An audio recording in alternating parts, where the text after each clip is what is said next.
to Al Jazeera. You and a number of other leaders spoke in Geneva forcefully, the most forceful we've heard yet, against what's happening in Libya. What do you think the role of the international community should be now, from this point onwards?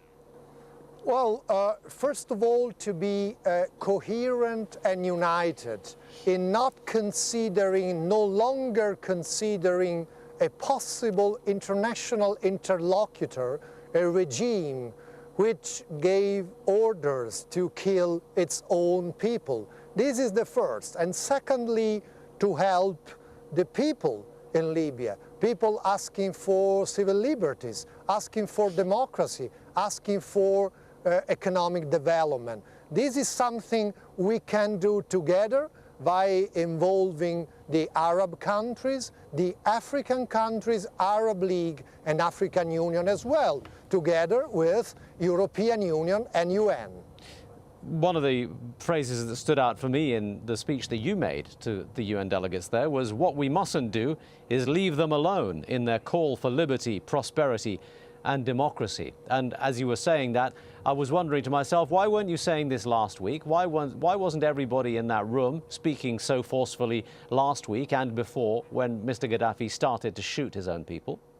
Well, because at the very beginning we had no proper information. In a moment where foreign journalists started to come, and we got some information from inside the province of Benghazi, for example, people belonging to the opposition that we have contacted, and they are giving us informations about these horrible crimes perpetrated by the regime. At that moment, all the international community is standing really, really united. I'm somewhat surprised to hear you say that. No information. I mean, Al Jazeera has for more than a week now been broadcasting the voices of the people of Libya, telling us exactly what's going on, occasional pictures coming through. And just a week ago, while that was going on, while Al Jazeera was putting this news out of the world, your Prime Minister stood up and said that he didn't want to call Mr. Gaddafi because he didn't want to disturb him. Something that even your own newspapers were very, very skeptical about. We commend very warmly what Al Jazeera has done during the last week. As you know better than me, and you will be honest enough to admit that my Prime Minister spoke to Gaddafi by phone. He was the only leader in the world, apart Mr. Ban Ki-moon, speaking directly to Gaddafi, asking him to cease violence and to stop brutalities. But it didn't succeed, as Ban Ki-moon didn't succeed, and unfortunately no other leaders in the world succeeded. Let me quote to you one of the statements from one of Italy's politicians, Mr. Leoluca Orlando, who said, Gaddafi continues to massacre Libyan citizens who do not ask for anything more than freedom, and Frattini has not yet expressed a word of condemnation. This, again, only last week. Italy's response to all of this, Mr. Frattini, throughout the world has been held up to some fairly damning scrutiny. Don't you think that perhaps you played this one wrong? Well, we have been asking to play a role in the Mediterranean, to support Libyan people. We are doing so, we have been doing so in the past. We make a distinction. One thing is the regime that we cannot consider an interlocutor, as I said. Other thing is the people of Libya that deserves to be helped. On our opposition, unfortunately, we are one of the very few countries in the world when international and foreign policy issues are trapped into domestic political debate, and that's pity. You talk about taking action. Let's talk a little bit about what kind of action you can take. I mean, it was only very, very recently that you have announced that you're suspending the agreement that Italy has had with Libya and has had for a few years now, an agreement that a lot of people criticized when it was initially struck. Why did it take you so long to decide that you needed to take this kind of action? Well, you know that Italy decided to suspend unilaterally gas and oil supply a week ago. We did so unilaterally while other foreign companies have not yet decided to do the same.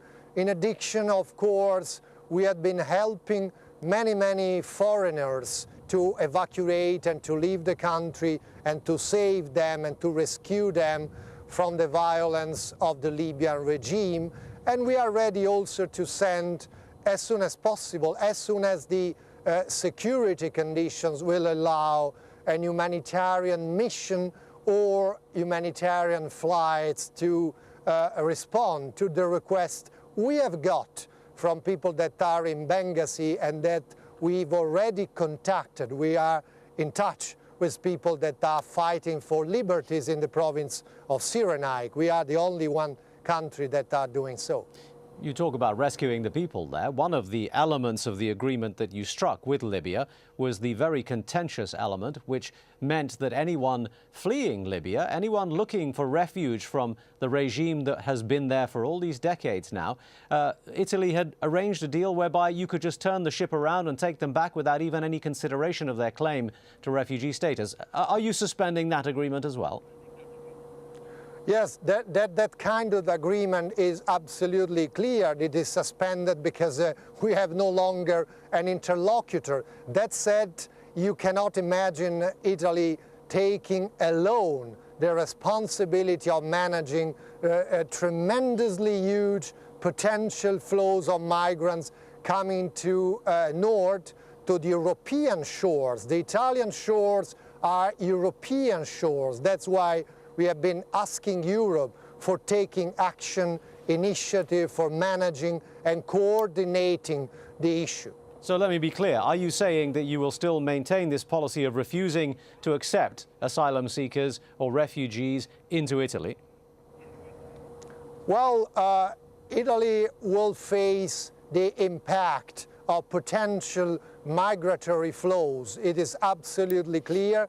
We did so 2 weeks ago with 6,000 migrants coming from Tunisia. But that said, Europe as a whole, the responsibility of managing flows. Italy is absolutely clear, alone cannot afford enormous flows of migrants. We are asking for European solidarity. We are in talks with European colleagues about that. Is it true, the rumour that appears to be going around Brussels, that Italy is making its participation in the EU sanctions programme, or its support for that EU sanctions programme, conditional upon a broader EU agreement on the issue of immigrants? No, these are two different points. One thing is the full implementation of European and UN sanctions, and we will be fully implementing UN and European sanctions. Other thing is to have a European discussion on migration. We have been talking about that for a very long time. What do you think your position should be on this? I mean, I've been looking at the numbers about migration. At the end of 2009, Germany had a refugee population of 594,000. Italy had a refugee population of 55,000, less even than Sweden, which is a much smaller country.